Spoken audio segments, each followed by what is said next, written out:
මම මේ දවස්වල ඔස්ට්‍රේලියාවේ ඉහළ ගර්ම කලාපයේ තියෙන අතම ශුෂ්ක කලාපයේ තියෙන රිසර්ච් ස්ටේෂන් එක නැවතිලා ඉන්න වැඩ වගේකට ඇවිල්ලා. ඉතින් හරිම අමුතු අත්දැකීමක් මේ ප්‍රදේශවල වැඩ කරන එක.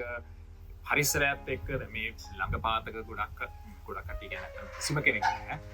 මේ පර්යේෂණ වලට ආපු කට්ටිය නැවතිලා ඉන්නේ ළඟම තව ඉන්න කට්ටිය මීටර් කිලෝමීටර් 200ක් විතර එහා. ඉතින් මේක මගේ ජීවිතේ හරි සුලභ අවස්ථාවක් වෙලා මේ වගේ දේවල්. පසුගිය අවුරුදු 20 වගේ ඇතුළත මම දැන් රටවල් 15ක මේ විදිහට ශාස්ත්‍ර පරීක්ෂණ කරලා සතුන් ගැන හදාරලා විශේෂයෙන් උරගීන් සහ ඔවුන්ගේ චර්යාවන් හදාරමින් මේ විදිහේ කාලයක් ගත කරනවා. ඉතින් ඒ වැඩසටහන් වල අත්දැකීම් සහ සතුන් පිළිබඳව විද්‍යාත්මක හැකින් බලන දේවල් ශ්‍රී ලංකාවේ ජනතාවට ගෙනෙන්න තමයි මේ channel එකත් පටන් ගන්නේ. ඔකට දන්න විදිහට මේක දැන් පටන් අරගෙන ලොකු කාලයක් නෑ. සති කිහිපයක් නමුත් ඒ කාලේ තියෙන ප්‍රතිචාර සහ ඒ සහයෝගයට සහ ඒ අදහස් වලට බොහොම ස්තුතියි. ඒ අතර මම දැකපු හරි කොමන් ට්‍රෙන්ඩ් එකක් තියෙනවා. රයිට්? ඒක තමයි කොහොමද සයන්ටිස්ට් කෙනෙක් වෙන්නේ? කොහොමද විද්‍යාඥයෙක් වෙන්නේ? කොහොමද මේ ෆීල්ඩ් එකට යන්නේ? මම දැන් A level කරන ළමයෙක් මම මොනවද කරන්න ඕනේ ඉස්සරහ? ඔය වගේ ප්‍රශ්න සහ අදහස් සහ මේ පර්සනල් මෙසේජස් කීපයක්ම ඇවිල්ලා තිබ්බා. ඉතින් මම හිතුවා අද වැඩසටහනෙන් ටිකක් වෙනස් විදිහට දෙයක් කරන්න. සයන්ටිස්ට් කෙනෙක් කියන්නේ කවුද? කොහොමද මේ ෆීල්ඩ් එකට යන්නේ? මොනවද එකෙන් වෙන්න ඕනේ? සහ සයන්ටිස්ට්ලා විදිහට කර්තව්‍ය මොකක්ද කියන එක කතා කරන්න.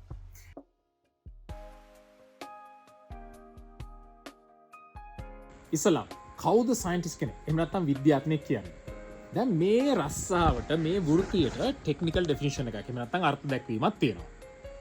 A scientist is someone who systematically gathers and uses research and evidence to make hypotheses and test them to gain and share understanding and knowledge. නොතර වචන ගොඩක් තිබ්බනේ. ඕක අපි කඩලා බැලුවොත් ඕක කොටස් වලට කඩලා බැලුවොත් ඕකේ key components කීපයක් තියෙනවා. විද්‍යාඥයෙක් කියන පුද්ගලයා යම් කිසි දෙයක් දැක්කට පස්සේ ඒ පිළිබඳව ප්‍රශ්න කරලා ඒවා පිළිගත්ත ක්‍රමවේදයන් අනුව ටෙස්ට් කරලා ඇයි මෙහෙම වෙන්නේ කොහොමද මෙහෙම වෙන්නේ කියන එක හොයා බලලා අන්න ඒ නිගමන සහ ඒ ලැබෙන ඒ තොරතුරු විද්‍යාත්මකව පිළිගත් මාර්ග ඔස්සේ සමාජගත කරන්න එහෙම නැත්නම් විද්‍යා ශාස්ත්‍රයට දායක කරන්න ඕනේ. ඔන්න ඔය දෙයක් දැකලා ඒ පිළිබඳව ප්‍රශ්න කරලා ඒක ටෙස්ට් කරලා ඒක පබ්ලිෂ් කරලා එහෙම නැත්නම් ඒක සමාජයට ගෙන යන පුද්ගලයෙකුට තමයි විද්‍යාඥයෙක් කියන්නේ.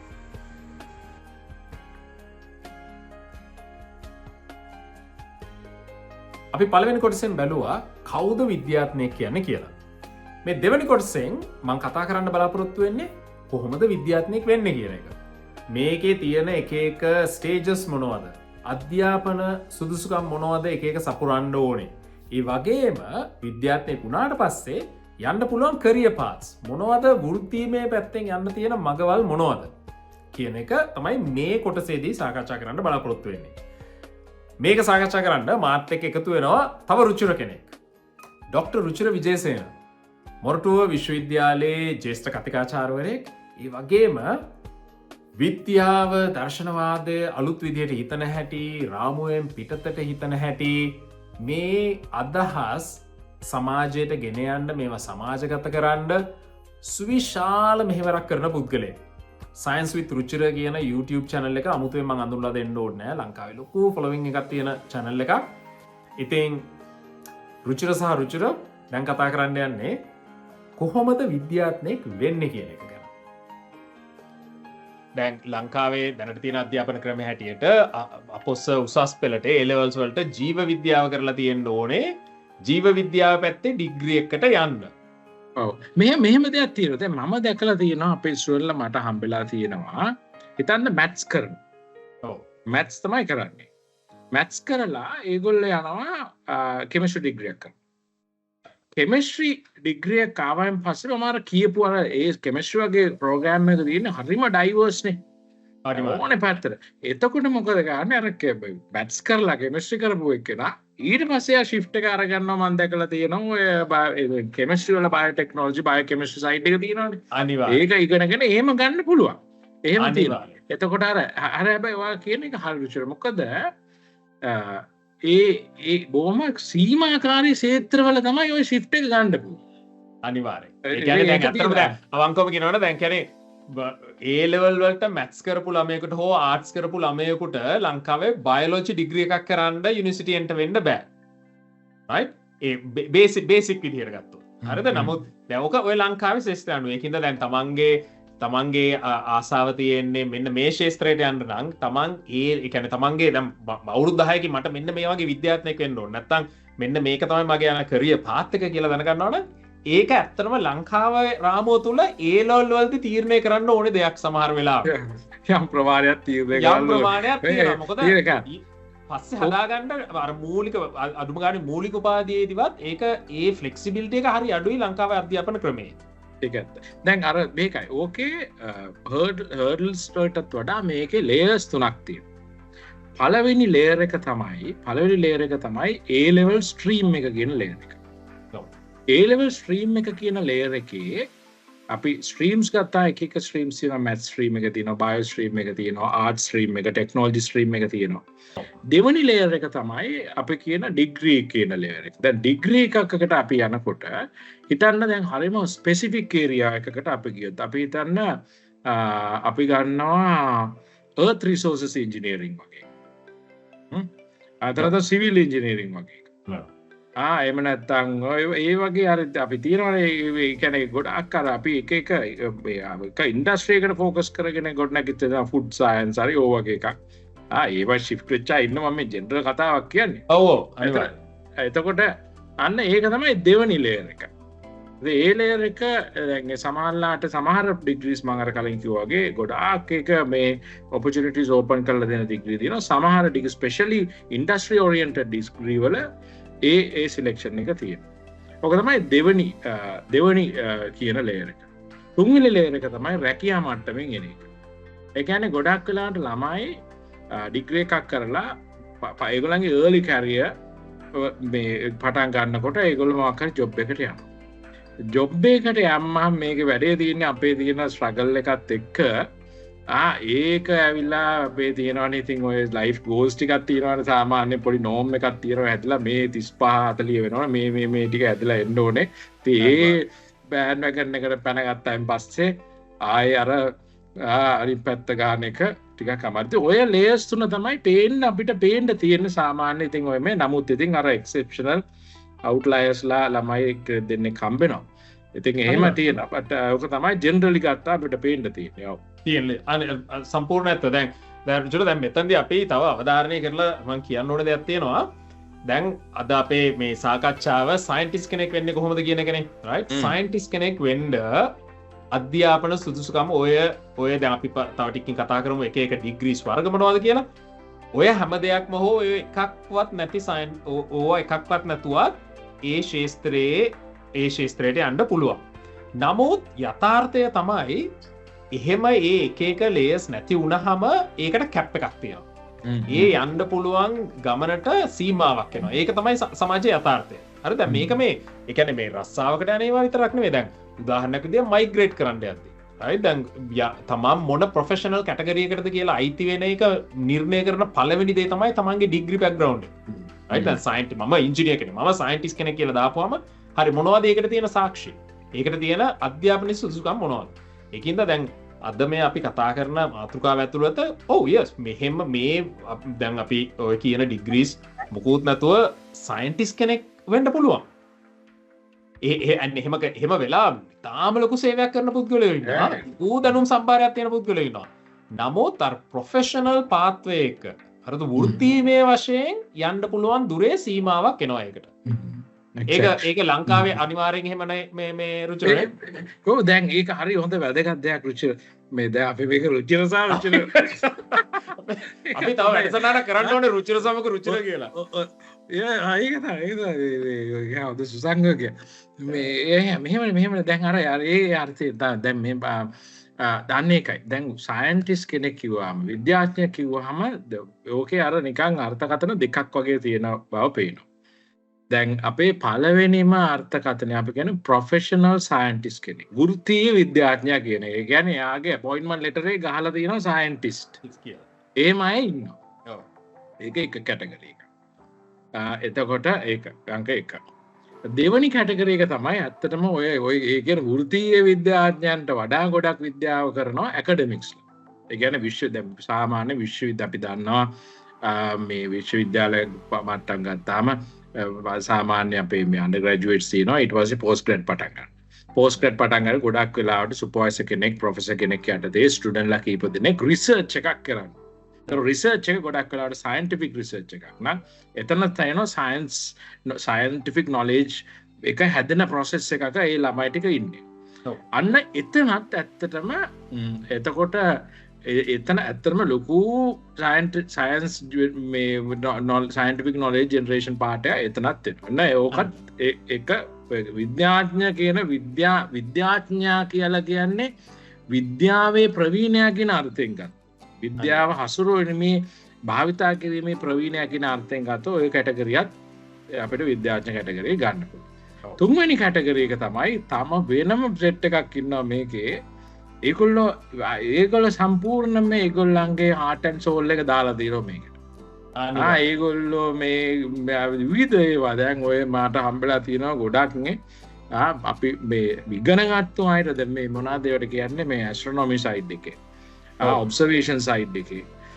ඉගෙන ගන්න අය එක පැත්තක මේ මනුස්සයාගේ දැනුම මේම මැච් කරන්න බෑ. ඉතින් ඔයාට අනිවාර්යෙන්ම හම්බෙලා ඇති ඔයාගේ ක්ෂේත්‍රයේ මේ අනිවාර්යෙන් මම ඒක පැහැදිලිවම කියන්න ඕන විතර මොකද මේ දැන් විශේෂයෙන් ලංකාවේ ගත්තොත් හරිද? ඒ කියන්නේ මේ ක්ෂේත්‍රයේ ලංකාවේ පරිසර විද්‍යාව සහ විශේෂයෙන් උරගවුන් උභය ජීවීන් ගැන කතා කරද්දී මොවුන්ගේ දැන් ඔය ටැක්සොනොමි කියන එක කියන්නේ මොවුන් අලුත් විශේෂ හඳුන්වා දෙන එක උන්ගේ නාමකරණය ඔය ෆීල්ඩ් එකේ ඉන්න ඒ ෆීල්ඩ් එක ලීඩ් කරන ගෲප් එක බැලුවොත් එතන ඉන්නවා ඉතාම දැනුම් සම්භාරයක් තියෙන නමුත් අර අපි ඔය කියපු ප්‍රධාන ධාරාවට අයිති නොවන මේ ඒ සයින්ටිස්ට්ලා ඒත් සයින්ටිස්ට්ලා ඒක සුළු කොට තකන්න බෑ කිසිසේත්ම මොකද උන්ගෙන් වෙන සේවය සහ උන්ගේ තියෙන දැනුම අර ඔයා කිව්වත් වගේ පොතකින් ගන්න පුළුවන් එහෙම නැත්නම් මේ ඩිග්‍රියක් කරලා ගන්න පුළුවන්ට වඩා අති විශාල දැනුමක් තියෙන සමහර පුද්ගලයෝ ඉන්නවා.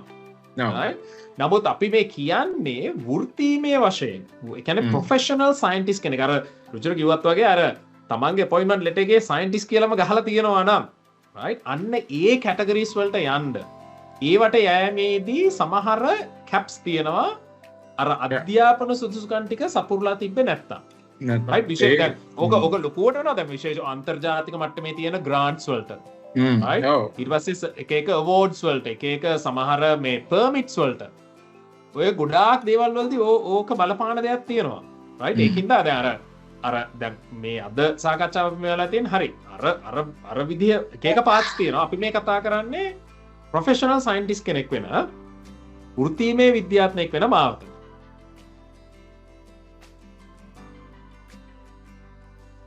විද්‍යාත්මක දැනුම ගොඩනැගෙන රිසර්ච් හරි. එතකොට සාමාන්‍ය මේ බැචලර් උපාධියක අපි අපේ මේන්ම කම්පෝනන්ට් එකක් වෙනකොට අර සයන්ටිෆික් මේ නොලෙජ් එකයි ඇප්ලිකේෂන් ප්‍රොසෙස් එක එනකොට යම් පොඩි කම්පෝනන්ට් එකක් සමහරවිට අපි කියනවා රිසර්ච් එක මාස 6ක විතර පොඩ්ඩක් අර නිකන් hands on ගන්න අපි අවස්ථාවක් ලැබලා දෙනවා. ඉතින් හැබැයි ඉන්නේ ඇකඩමික් කමියුනිටි එකේ අපි ඉතින් අන්ඩර්ග්‍රැඩ් රිසර්ච් එක අපි කියනවා ඉතින් ළමයින්ට හරි වැදගත් ඔයගොල්ලෝ කරන්න ඕනේ කියලා. නමුත් ඉතින් ඇත්ත කතාව ගත්තාම ඉතින් ඒකට ඉතින් ටිකක් පොඩි අඩුවන්ස්වක් දෙන්න. හැබැයි අපි ගොඩක් වෙලාට ඊට පස්සේ අර කිව්වා වගේ පෝස්ට් ග්‍රැඩ් යනකොට ඒ කියන්නේ අපි මේ පෝස්ට් ග්‍රැඩ් කියන්නේ මේක පශ්චාත් උපාධි අවස්ථාවට යනකොට අන්න පශ්චාත් උපාධි කියන්නේ MSc එක MPhil එක PhD එක කියලා කියන්නේ එන්න රිසර්ච් හෙවි. දැන් PhD ගත්තාම තෝට් කම්පොනන්ට් එකක් තියෙන ඒවා තියෙනවා බට් ඒ ගත්තාම සම්පූර්ණ රිසර්ච් හෙවි. ඒතකොට එයාගේ තියෙන්නේ වැඩේ ප්‍රවීණත්වයේ තියෙන දැනුම ගොඩනැගෙන ක්‍රියාවලිය. ඉතින් අන්න ඒකයි අර කියපු ගැටලුව වෙන්නේ. මොකද අපි এডুকেෂන් සිස්ටම් එක ඇතුලේ අපි මේ මිනිස්සුන්ට සීල් එකක් ගාලා PhD එකක් තියෙනවා. ඊට සීල් එක ගන්න තියෙනවා මේ මිනිහා මේ ඇවිල්ලා මීට් ග්‍රයින්ඩර් එක හරහා ගිහිල්ලා මේක සම්පූර්ණයෙන්ම මේ තියෙනවා. මෙයා මොකක් හරි කරලා තීසිස් එකක් අරගෙන ගිහිල්ලා ඒක මේකක් අර ඩිෆෙන්ඩ් කරලා මේක යමක් දුන්නා. එයාට සීල් එක ගන්න පුළුවන් කියන්නේ. ඔව් දැන් ඕක මේ සමරයිස් කරොත් දැන් මේ රුචිර කියපු දේ එකනේ දැන් හරි අපි ඒලෙවල් කරලා යුනිසිටික් රෙන්ට් උනාගේමකෝ ඊට පස්සේ ඩිග්‍රී ලෙවල්ස් කිහිපයක්ම තියෙනවා ඒක ප්‍රධාන කාණ්ඩ දෙකට බෙදන්න පුළුවන් මූලික උපාධිය සහ ඊට පස්සේ පශ්චාත් උපාධි දැන් ඔය මූලික උපාධියේ තමයි අයිති වෙන්නේ අර රුචු කිව්වත් වගේ BSc එක සහ ඒක BSc එක කියපුවාම සාමාන්‍යයෙන් අවුරුදු 3ක් නමුත් ඒක 4 වෙනි අවුරුද්ද කරනවා නම් ස්පෙෂල් ඩිග්‍රී එකක් කියනවා සමහර රටවල ඒකට ඔනර්ස් කියනවා right එතකොට ඒ ඔනර්ස් කෑල්ලේදී තමයි පොඩි රිසර්ච් කම්පෝනන්ට් එකක් එන්නේ නැත්තම් ඇත්තටම අර පළවෙනි අවුරුදු 3 විද්‍යාවේ මූලධර්ම සහ සිද්ධාන්ත ඉගෙන ගන්න එක තමයි කරන්නේ නමුත් ප්‍රශ්න කිරීම මේ දෙයක් අලුතෙන් හිතන එක ඒක ගැන ලොකු අවධානයක් නැහැ මොකද ඕක තමයි අර අඩිතාලම දාන්න ලෙවල් එක ඊට පස්සේ දැන් අපි මූලික උපාධිය කරාට පස්සේ තමන්ට කරිය දැන් මූලික උපාධිය කරලා යන්න පුළුවන් සයන්ස් ජොබ්ස් ඕනේ තරම් තියෙනවා අනිවාර්යයෙන් තියෙනවා right නමුත් තමන්ට ඇකඩමික් පැත්තෙන් එහෙම නැත්නම් ප්‍රොෆෙෂනල් රිසර්ච් පැත්තෙන් ඉහළට යනවා නම් මූලික උපාධියක් මදි ඊට පස්සේ ඒක හින්දා පශ්චාත් උපාධි වලට යන්න ඕනේ දැන් ලංකාවේ නම් පශ්චාත් උපාධි ආයතන තියෙනවා පෝස්ට් ග්‍රැජුවේට් ඉන්ස්ටිටියුට්ස් යුනිවර්සිටි හැම එකෙම නෑ නේද රුචිර ඉතින් සමහර විශ්වවිද්‍යාල ගත්තාම ඒගොල්ලෝ අපි දන්නවා මෙඩිකල් ෆීල්ඩ් එකට ගොඩක් බරයි. මේගොල්ලන්ගේ හොඳ මේ ප්‍රෝග්‍රෑම් එකක් තියෙනවා. ඒක ඇකඩමික්ස් ෆැකල්ටි එක හරි හොඳයි ස්ට්‍රෝං ෆැකල්ටි එකක් තියෙනවා. පබ්ලිෂ් වෙලා තියෙනවා ඒරියා එකෙන් ලොකු ටැසිට් නොලෙජ් එකක් තියෙන රිසෝස් තියෙන මේ පැත්ත. සමහර යුනිවර්සිටි ඉංජිනේරින් පැත්තේ හොඳම ෆැකල්ටි එකක් තියෙනවා. මේම තියෙනවා. සමහර යුනිවර්සිටිස් තියෙනවා මැනේජ්මන්ට් පැත්තේ ගොඩක් ඉස්සරහට ගිහිල්ලා තියෙනවා. ඉතින් ඒවා සමහර ඒ වගේ ඇත්තටම දැන් සමහර යුනිවර්සිටි තියෙනවා අපිට හම්බෙනවා පශ්චාත් උපාධි හම්බෙන්නේ එක්තරා ක්ෂේත්‍රවල විතරයි. right. විද්‍යාව නම් විද්‍යාව මැනේජ්මන්ට් සයිඩ් එක නම් එහෙම. ඉතින් එහෙම තියෙනවා. නමුත් ඉතින් ගොඩාක් විශ්වවිද්‍යාල ඇත්තටම ඉතින් විශ්වවිද්‍යාලයක සැබෑ අරමුණ ඇත්තම අරමුණ විද්‍යාත්මක ජන්ම ගොඩනැගීම සහ විද්‍යාව සරසවිය කියලා කියන්නේ. මේක මේ විශ්වවිද්‍යාලයේ ලෝක විශ්වයට ආවරණය නිරාවරණය කරන තැන. එතකොට අලුත් දැනුම ගොඩනැගෙන්න ඕනේ. එතකොට පශ්චාත් උපාධි වල තමයි අලුත් දැනුම ගොඩනැගෙන ක්‍රියාවලිය වෙන්නේ. අනිවාර්යයෙන්. ඉතින් ඒක සම්බන්ධ වෙලා තියෙන ගොඩක් විශ්වවිද්‍යාල වල දැන් බොහොම ඉස්සරහට ගැවිලා තියෙනවා මේ ක්ෂේත්‍රය. හරි. දැන් උතර ඔය පශ්චාත් උපාධි කිව්වත් ඕකේ තියෙනවා කලින් කිව්වා වගේ ලෙවල්ස්. දැන් අපිට විශාරද උපාධි එහෙම නැත්නම් මාස්ටර්ස් ඒ කියන්නේ MSc එකක් කියන එක ඊට පස්සේ මම හිතන්නේ ශාස්ත්‍රපති උපාධි කියන්නේ MPhils ඔය ඒ කියන්නේ ඔය මාස්ටර් ඒක එක ඒවා තියෙන රිසර්ච් කම්පෝනන්ට් වල දිග සහ ඒ ගන්න තියෙන මේ කාලවකවානුව අනුව ඔය ඩිග්‍රීස් වල වෙනස් වෙනවා වෙනස්කම් ඩිග්‍රී එකක් වශයෙන් ඒ කියන්නේ නිබන්ධනයක් කරලා මේ තීසිස් එකක් කරලා ඒක ඩිෆෙන්ඩ් කරලා තමන් මහන්සි වෙලා ගන්න පුළුවන් ඉහළම උපාධිය තමයි ආචාර්ය උපාධිය නැත්නම් ડોක්ටරේට් එකක් right PhD එකක් කියන එක Doctor of Philosophy තමයි PhD කියන්නේ. ඉතින් ඒක තමයි ඒ කියන්නේ තමන් මේ විද්‍යා ශාස්ත්‍රයෙන් තමන් මහන්සි වෙලා ගන්න ඉහළම සුදුසුකම හෝ මේ ඒ කියන්නේ ඩිග්‍රී එක.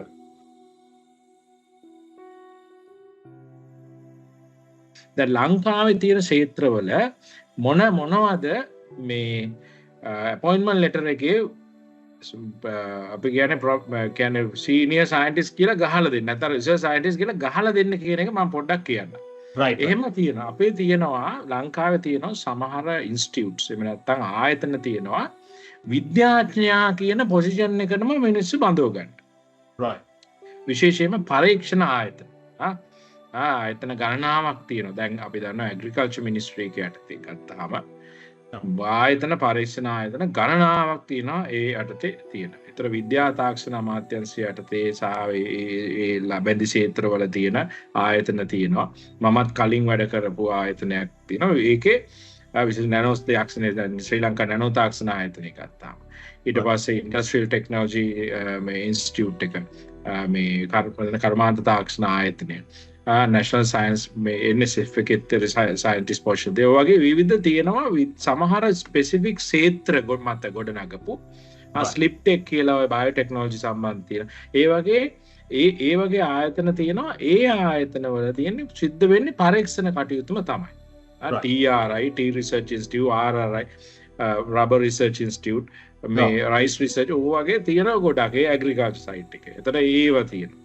ඒ වගේම සමහර කම්පැනිස් තියෙනවා ලංකාවේ මේ ෆුඩ් ක්ෂේත්‍රයේ ඇඟලුම් ක්ෂේත්‍රයේ ඊට පස්සේ රබර් මැටීරියල් සයිඩ් එකේ ෆිෂරීස් ඊට පස්සේ ෆුඩ් සයිඩ් එකේ ඔය වගේ ආයත ලොකු ආයත තියෙනවානේ.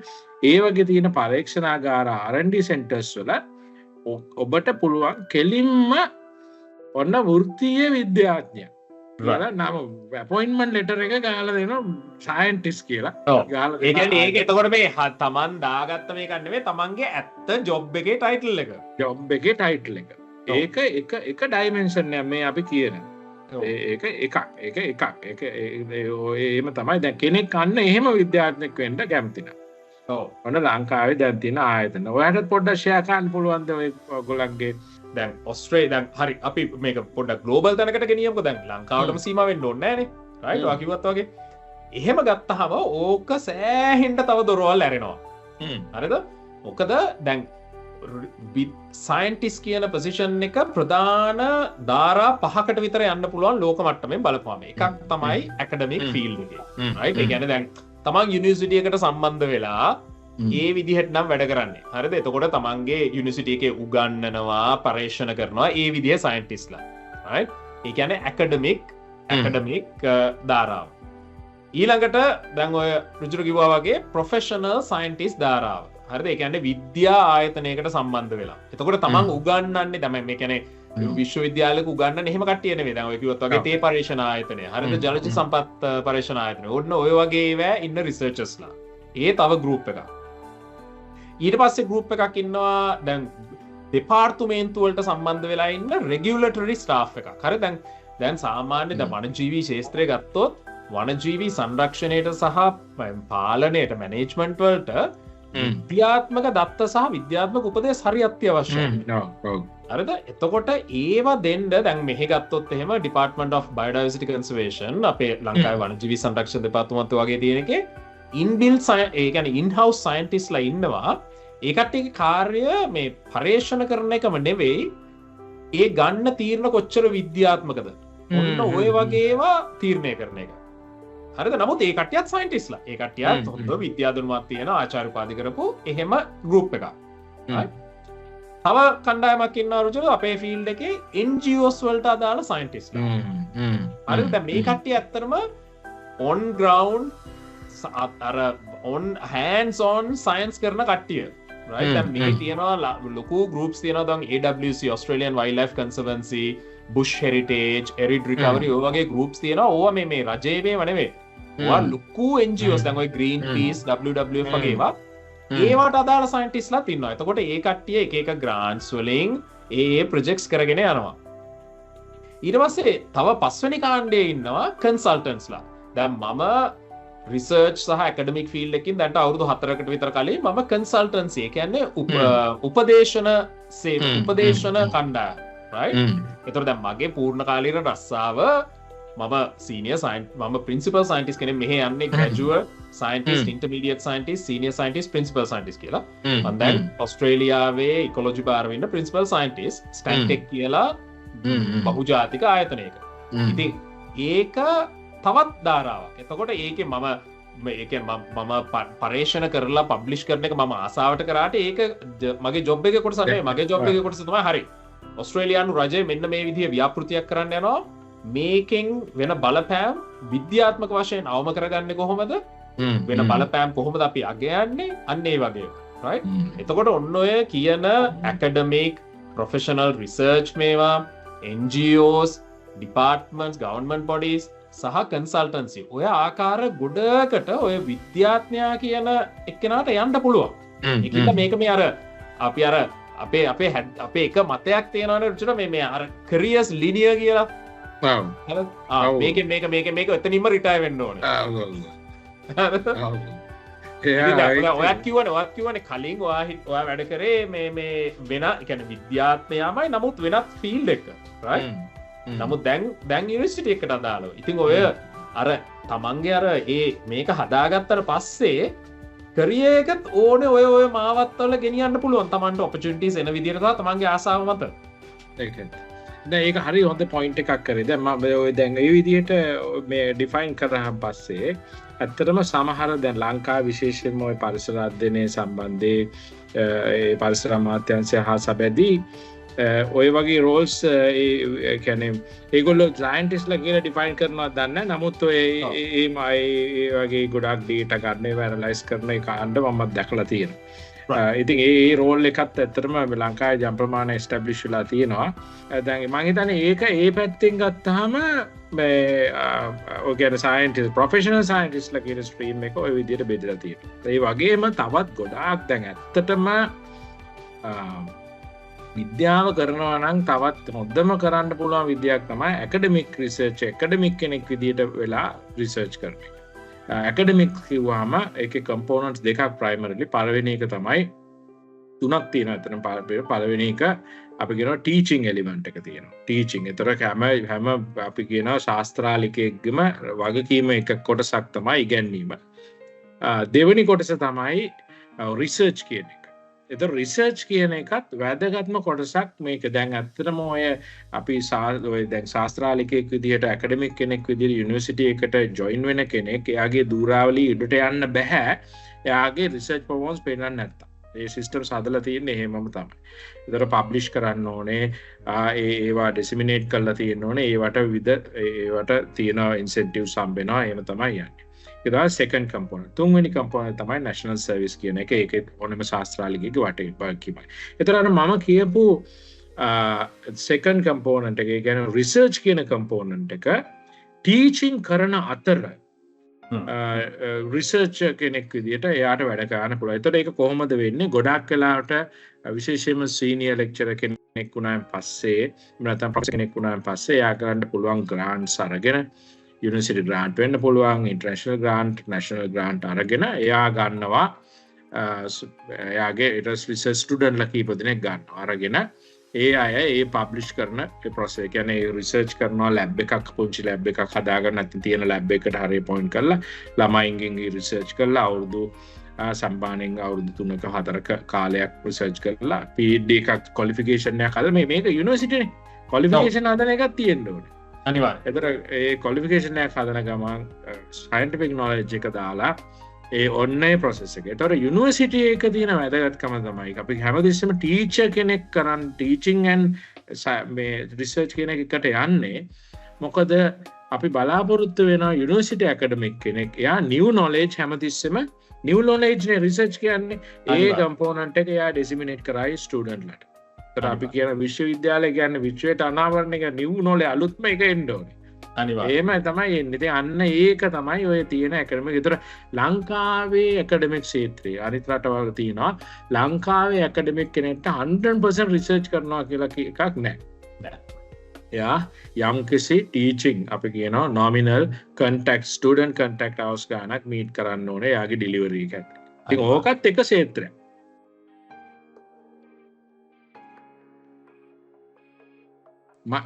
දැන් රුචිරත් කියන්න මේක හැබැයි විද්‍යාත්මක ක්ෂේත්‍රය කියන දේ. ඒක හැමෝටම යන එකක් නෙවෙයි. ඒක ඇවිල්ලා මේමයි. දැන් අපිට ඔය මෙහෙම දෙයක් තියෙනවා. ඕක නිකන් රොමැන්ටිසයිස් වෙලා තියෙනවා. ලස්සනයි මේ ඇල්බර්ට් අයින්ස්ටයින්ලා මේගොල්ලෝ දාම්මා මේගොල්ලෝ තමයි මේ කියලා එහෙම එකක් තියෙනවා. අපි නිකන් ෆිගර්ස් හැදෙනවානේ පොඩි කාලේ අපි ඇල්බර්ට් අයින්ස්ටයින් වගේද එහෙම තියෙනවා. ඩේවිඩ් ඇටන්බරා වගේ වෙන්න ඕනේ. අන්න ඒ එක පිළිතුර ඒ වගේ මේ අයිඩියල්ස් අපේ හැදිලා තියෙනවා. හැබැයි ඒක මතක් ගන්න ඕනේ ඒක හැමෝටම තියෙන එකක් නෙවෙයි. 99% කර්තව්‍ය ඇවිල්ලා day to day මේක ඇතුලේ persistence කියන එක. මන්ද ලැබ් වල කෙමිකල් ලැබ් වල නම් 99% අවස්ථාවල කරන එක්ස්පෙරිමන්ට් එක එකපාර හරියන්නේ නැහැ. ඉතින් මේක කරන්න ඕනේ, මේක මාන්සි වෙන්න ඕනේ, කියවන්න ඕනේ සම්පූර්ණ තියෙනවා කතන්දරේ. ඊට පස්සේ ඕක මොකක් හරි අරගෙන ප්‍රොෆෙසර් ළඟට ගියාම ප්‍රොෆෙසර් ඉතින් ආයේ සම්පූර්ණම ඕක ගලවලා දානවා මොනවද කරන්න කියලා. ඒක ඒ ස්ට්‍රගල් එක. ඒක නිකම් මීට් ග්‍රයින්ඩර් එකක් වගේ. ඊයින් පස්සේ ඒක එතනින් PhD එක ගත්තා ඒක ඉවර වෙන්නේ නැහැ. ඊට පස්සේ අපිට යමක් මෙතන හැදෙන්න ඕනේ ග්‍රාන්ට්ස් හැදෙන්න ඕනේ ග්‍රාන්ට්ස් ගන්න ඕනේ අපි පෙන්නන්න ඕනේ ළමයින්වස් මේව කරන්න ඕනේ ඉතින් ඒක මෙහෙමයි ඒක හරි රිවෝඩින් තමයි අනිවාර්ය හැබැයි අර ඒක ඉතින් ඒ ආර්ට් එක තියෙන අයට ඒක තියෙන ඒක අර මුල් අර ටිකන් ඕර එකක් තියෙනවා මෙම කියලා බත් දෙන්න ඉතින් මේක හැමෝටම නෙමේ කියලා කියන්න ඕනේ මොකද මේක තමාර දේවල් ප්‍රොසිස්ටන්ස් කියන එක පර්සිවියරන්ස් කියන එක හොඳටම ටෙස්ට් කරන එකක් තමයි මේ සයන්ස් ෆීල්ඩ් එක කියලා කියන්නේ ඒක මට ඊට වඩා ඇත්තරම කියන්න දෙයක් නෑ ඒ පිළිබඳව මොකද සම්පූර්ණ ඇත්ත දැන් ඇත්තරම දැන් මගේ channel එකේ දැක්කොත් දකින්න ලෝකෙ වටේ ගිහිල්ලා සත්තු අල්ලලා මේ ට්‍රැවල් කරලා ලෝකෙ රිමෝට් දූපත් වලට යනවා ඔය මගේ ජොබ් එකෙන් 5%කටත් අඩු කොටසක්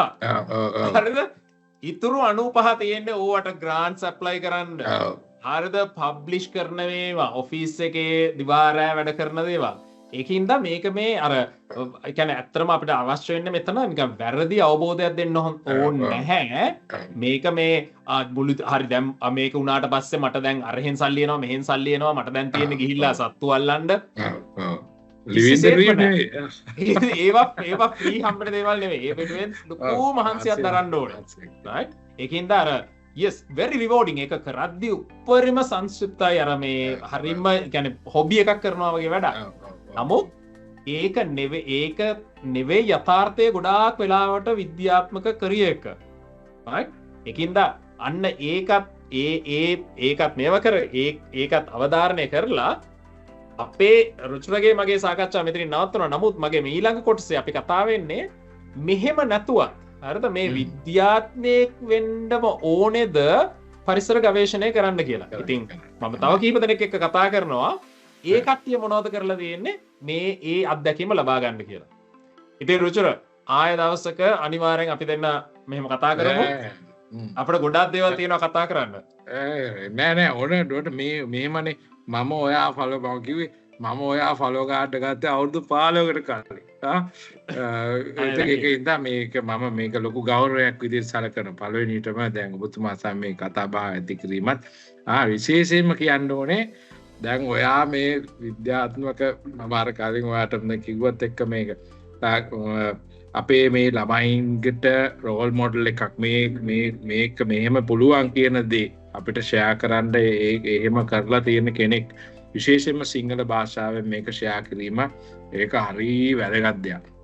ඒක ඉන්න මම බොහොම සතුටට මම මේක බොහොම සතුටට පත් වෙනවා මේ අද ආරාධනාව ඔබ සමග මේක කිරීම ලැබීම.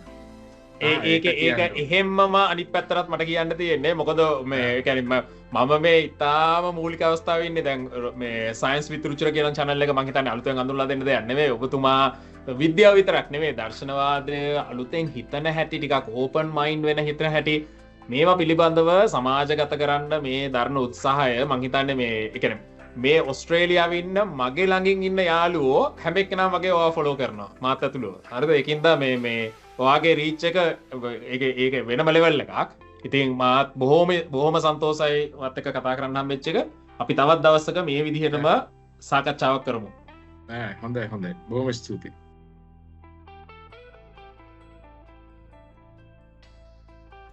හරි අපි ඒ කොටසෙන් කතා කරේ වෘත්තීමේ විද්‍යාත්මක එහෙම නැත්නම් ප්‍රොෆෙෂනල් සයන්ටිස්ට් කෙනෙක් වෙන්නේ කොහොමද කියලා. දැන් මට පොඩි කාලේ ඉඳලම තිබ්බ ඇත්තටම එකම ආසාව කරිය එකක් වශයෙන් to be a scientist. Scientist කෙනෙක් වෙන්න, විද්‍යාත්මයෙක් වෙන්න. ඉතින් දැන් අපි පෙන්නලා දුන්නේ ඒ පාත් එකේ යන්න කවුරු හරි ආසාවෙන් ඉන්නවා නම් ඒ වගේ අධ්‍යාපන සුදුසුකම් අත්‍යවශ්‍යයි. විශ්වවිද්‍යාල උපාධියක් අත්‍යවශ්‍යයි. කවුරු කොහොම කිව්වත් යම් කැප් එකක් එනවා. එහෙම නැති වුණාම යන්න පුළුවන් දුරේ සීමාවක් එනවා. right ඉතින් ඒ වෘත්තිමය විද්‍යාත්මක ග්‍රාන්ට්ස් වලට ඇප්ලයි කරලා රිසර්ච් කරලා ඒවා පබ්ලිෂ් කරලා ඒක නම් තමන්ගේ ප්‍රධාන වෘත්තිය වගේ කරන්න ආසාවෙන් ඉන්නේ අන්න පාත්වය එක. නමුත් ඕක විතරක් නෙවෙයි ඕක අර කිව්වත් වගේ හැමෝටම හරියන දෙයක්ුත් නෙවෙයි හැමෝටම ඕන දෙයක්ුත් නෙවෙයි ඕක හැමෝම කරලා යුතු දෙයක්ුත් නෙවෙයි. තමන්ට අවශ්‍ය වෙන්නේ පරිසරය ගවේෂණය කරන්න සතුන් ගැන ඉගෙන ගන්න පරිසරය ගැන ඉගෙන ගන්න පරිසර සංරක්ෂණයට දායක වෙන්න නම් උයිට අමතරව තව පාත්වේස් ගොඩාක් තියෙනවා. මම කතා කරා 5 දෙනෙකුට තම ඒ කට්ටියගේ කතා ෂෙයා කරන්න. right? දැන් මේ 5 දෙනා ෆීල්ස් 5ක කට්ටිය. නමුත් අන්තිමට හැමෝම පරිසරය අධ්‍යයනයට පරිසරය අගය කරන්න පරිසරයට උදව් කරන්න යම් ආකාරවලින් තම තමන්ගේ ආකාරවලින් ඒ කාර්ය කරන පුද්ගලයන්. දැන් මේ ෆීල්ස් වල මගේ පරම්පරාවේ සහ මට ඉහළ පරම්පරාවල සෑහෙන වැඩ කරන පිරිසක් වගේම වැඩ කරපු පිරිසක් ඉන්නවා. නමුත් මම අත ඉන්වයිට් කරේ මට පහලින් ඉන්න පරම්පරාවේ. කියන්නේ මේ තරුණ පරම්පරාවේ 5 දෙනෙකුට. මොකද මට අවශ්‍ය වෙන්නේ මේ ෆීල්ස් තියෙනවා. මෙන්න මෙහෙම තව පාත්වේස් තියෙනවා. මෙන්න මගේ කතාව. මෙන්න තවත් මේක කරන්න පුළුවන් විදිහක් කියන එක ඒ කියන්නේ එක්ස්පීරියන්ස් එක්සැම්පල් එකක් යොදාගෙන උදාහරණයක් සහිතව පෙන්නලා දෙන්න. දැන් මං කිව්වනේ මේ අධ්‍යාපන සුසුකම ගැන කතා කරද්දී අපි කතා කරා විශ්වවිද්‍යාල උපාධි ගැන. ලංකාවේ ඒ අධ්‍යාපන තවත් තමන්ට අවශ්‍ය තමන් වෙන ෆීල්ඩ් එකකින් එනවා නම් විශේෂයෙන්ම එහෙම නැත්නම් තමන්ට වෙනත් මේ ඕල්ටර්නේටිව් පාත් එකකින් යන්න ඕන නම් තව උපාධි ලබා ගන්න පුළුවන් විදිහක් තමයි විවෘත විශ්වවිද්‍යාල. එහෙම නැත්නම් ඕපන් යුනිවර්සිටිස්. දැන් ඕපන් යුනිවර්සිටිස් වල උපාධි වගේම පාඨමාලාවක් තියෙනවා. ඊටාම මේ ඒ කියන්නේ එක කරියර්ස් වලට ගැලපෙන ඒ වගේම එක ක්ෂේත්‍ර වලට ගැලපෙන පාඨමාලාවන් තියෙනවා. ඔන්න ඕවා හදාරලත් ඒ අධ්‍යාපන සුසුකම් යම් ඒවා සපුරන්න අවස්ථාව ලංකාවේ තියෙනවා. එහෙමත් නැත්නම් එහෙමත් අවශ්‍ය නැත්නම් Tamanට ඕනේ ගිහිල්ලා කට්ටියගෙන් ඉගෙනගෙන මේ පිළිබඳව අධ්‍යයනය කරන්න නම් සංගම් සහ සංවිධාන associations and societies තමයි හොඳම විදිහ. දැන් මේවා ඇත්තටම පාසල් කාලේ ඊට පස්සේ විශ්වවිද්‍යාල කාලේ එහෙම නැත්නම් රීජනල් ඒවා කලාපීය මට්ටමින් එහෙම නැත්නම් ජාතික මට්ටමින් ලංකාවේ පරිසර සහ මේ වන සතුන් ගැන කරන වැඩ කරන සංවිධාන තියෙනවා. මේවා ඉතාම හොඳ විදිහක් තමන් ඉන්න වෙන ෆීල්ඩ් එක නැත්නම් තමන් ජීවිතේ දැන් අර කොටස පහු කරලා නම් දැන් මට ආයෙ ගිහිල්ලා කරියර් එකක් වෙනස් කරන්න බෑ. නමුත් මට මේ ගැන ඉගෙන ගන්න ඕනේ මේ ශාස්ත්‍රයේ ගැවසෙන්න ඕනේ කියලා තමන්ට ආසාවක් තියෙනවා නම් ඔන්න හොඳම විදිහක්. මේ ගැන කතා කරන්න ඉන්න අපිත් එක්ක පවිත්‍ර අත්තනායක.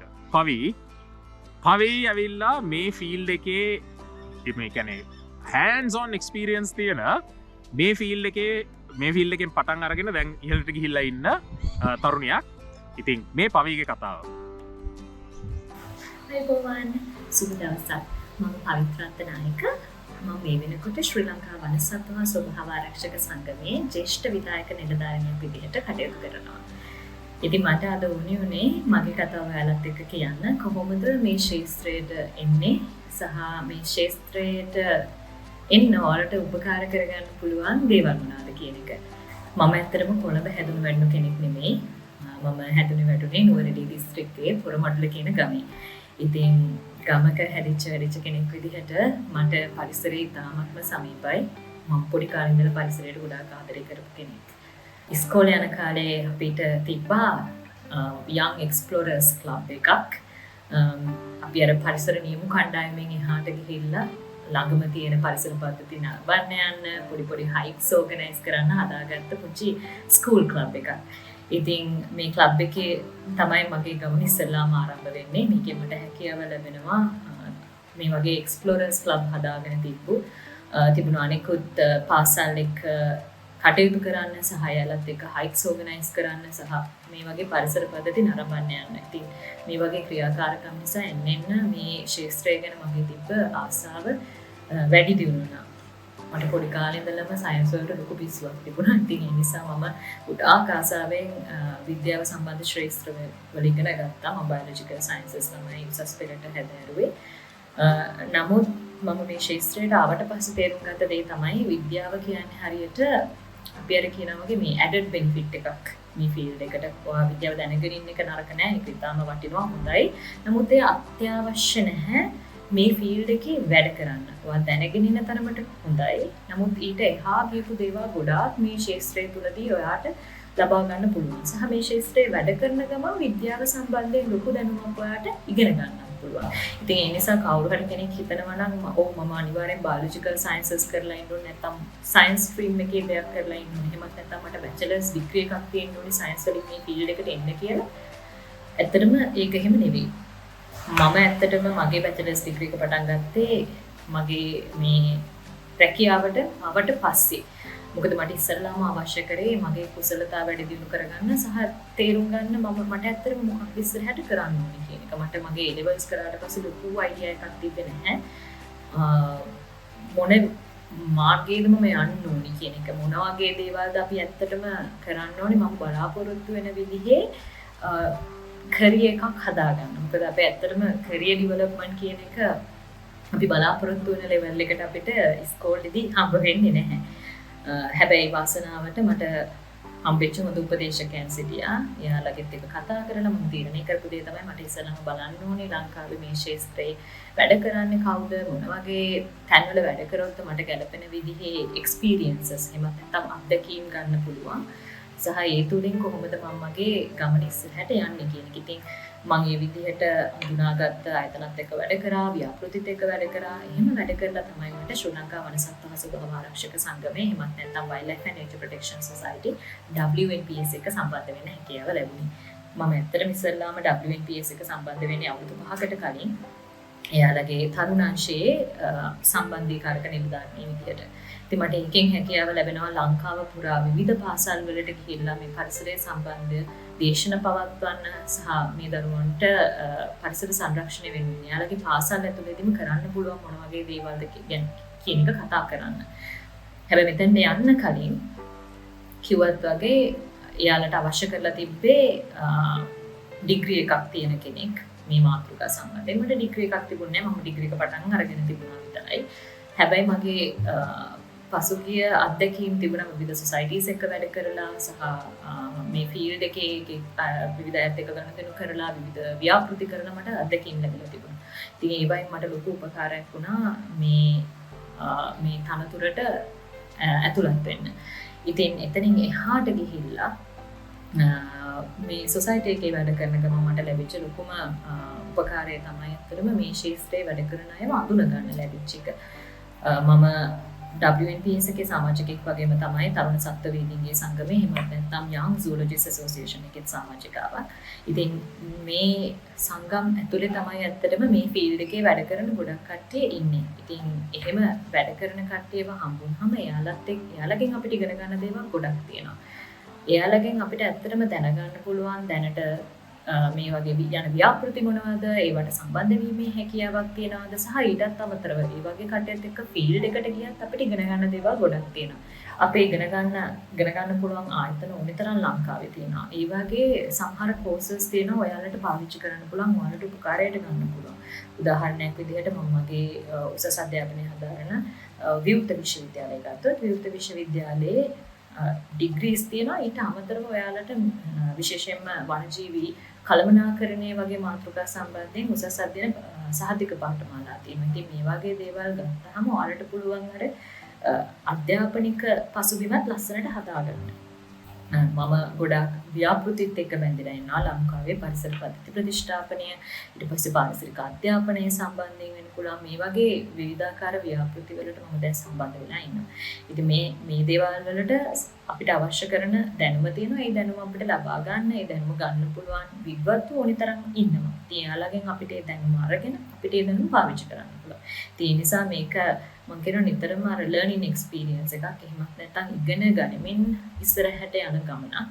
ඔයාලට අවශ්‍ය කරන දැනුම ලබා දෙන්න පුළුවන් සංගම් ගොඩක් ලංකාවේ තියෙනවා.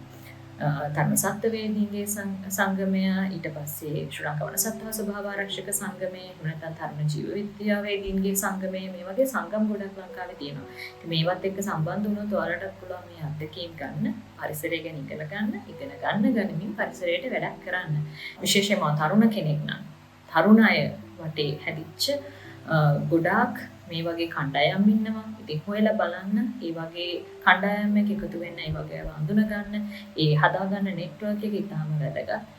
මොකද මම දැන් අත්විඳින දෙයක් තමයි මේ ශාස්ත්‍රයේ ඉන්න අය අපි නිතරම හම්බ වෙනවා. නිතරම එකට ගැටෙමින් තමයි වැඩ කරන්නේ. ඉතින් යාළුවම දැන් හඳුනාගෙන ඉන්න එක වැදගත්.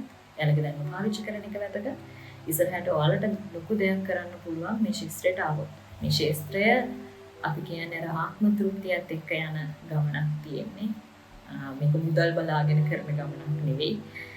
ඉතින් ඒ නිසා ඔයාට ඇත්තටම පරිසරය ගැන යමක් කරන්න ආශාවක් වුමනාවක් තියෙනවා නම් මේ ෆීල්ඩ් එකට එන්න තව තවත් හිත ඉන්න දෙයක් නැහැ. ඔයාට සයන්ස් ඉගෙන ගන්නම අවශ්‍යත් නැහැ මේ ෆීල්ඩ් එකට එන්න. අවශ්‍ය වෙන්නේ ඔයාට මේ ක්ෂේත්‍රය සම්බන්ධයෙන් තියෙන ආසාව, කැමැත්ත, උනන්දුව සහ කොච්චරක් ඒ වෙනුවෙන් වැඩ කරන්න පුළුවන්ද කියන එක. ඉතින් බොහොම ස්තුතියි. සමහර වෙලාවට තමන්ට අවශ්‍ය විදිහට ඒ සංවිධානයක් නැත්තම් ඒ සංගමයක් නැත්තම් තමන්ට සංගමයක් පටන් ගන්න පුළුවන්. එහෙම පටන් ගත්ත තරුණ තරුණියන් ලංකාවේ ගොඩක් ඉන්නවා. සමහරු ඉන්නවා ඒක ඊටත් එහාට ගෙනිච්ච කට්ටිය. මේ සංගම් පටන් අරගෙන ඒ හරහා මේ මධ්‍යස්ථාන ඇති කරපු පුද්ගලයෝ.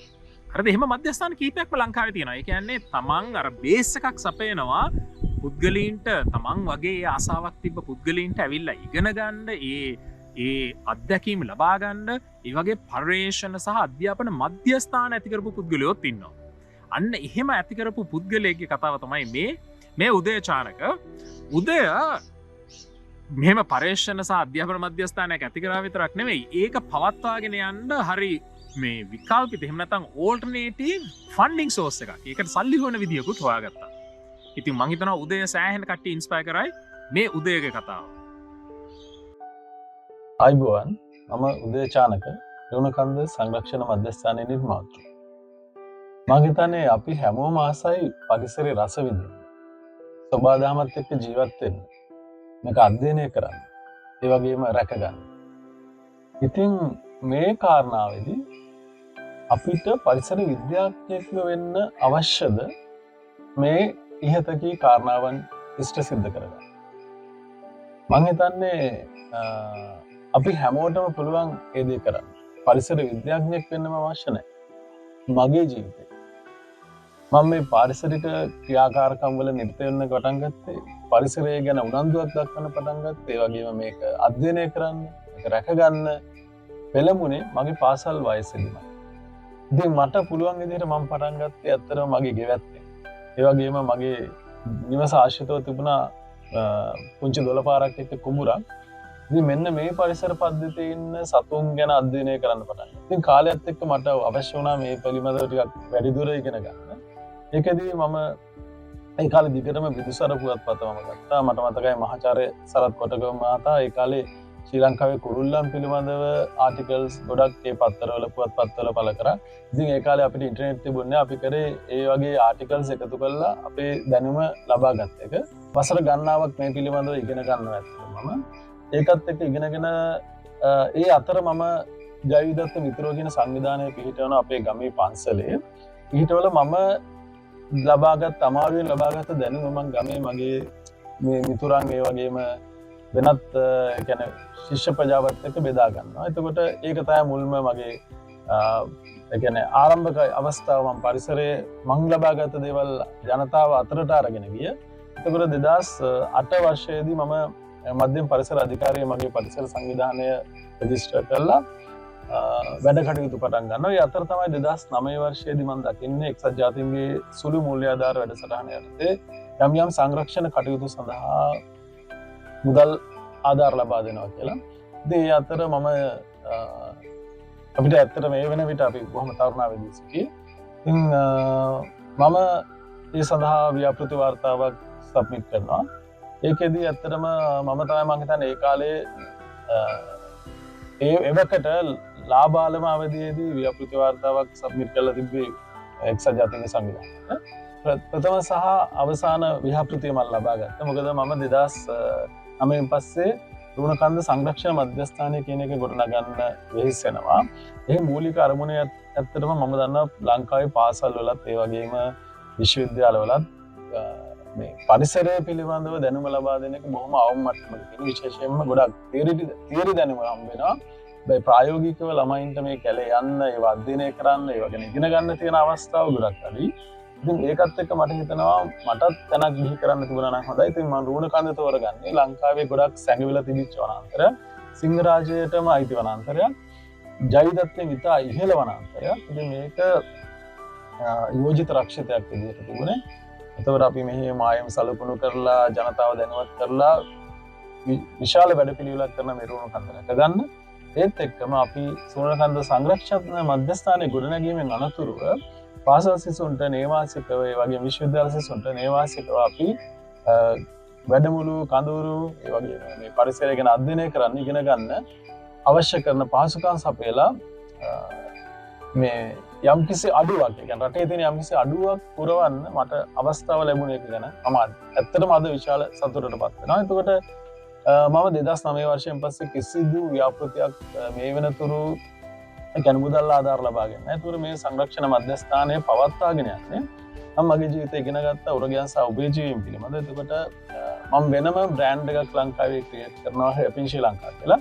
ඒ කියන්නේ උරගයන් සහ උභයජීවීන් පිළිබඳව අධ්‍යයනය කරන විශාල පිරිසක් ලෝකෙ ඉන්නවා.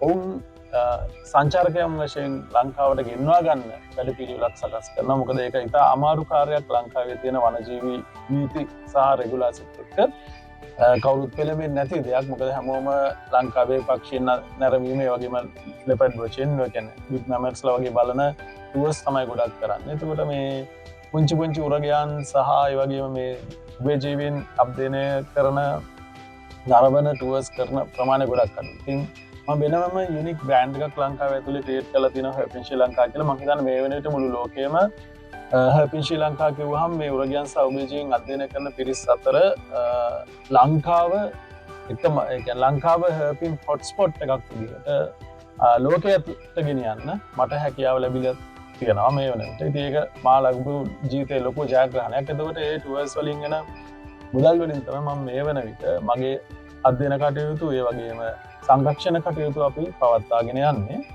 අපි තනිතනිව හරි ක්‍රියාත්මක වෙන්න ඕන අපේ රටේ පරිසරය රැකගන්න. ඒ වෙනුවෙන් ඔබට ලබා දෙන්න පුළුවන් දායකත්වය තමයි ඔබ මේක රස විඳින්න. ඔබ මේක අධ්‍යයනය කරන්න.